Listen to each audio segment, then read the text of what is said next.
In this video, I'm going to show you how to add an agent to favorites in Base44 in just a few simple clicks. This is a really quick tutorial, but it can save you time if you want to keep your most used agents easy to find and access later. If this helps, make sure to hit like and subscribe for more fast software tutorials like this. Let's jump right in.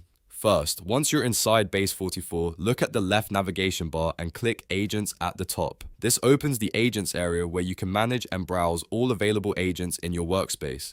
Next, click All Agents. This will show you the full list of agents so you can find the one you want to save to your favorites. Now, scroll through the list and locate the agent you want to favorite. When you find it, click the three dots icon on that agent's card or row. This opens the options menu for that specific agent.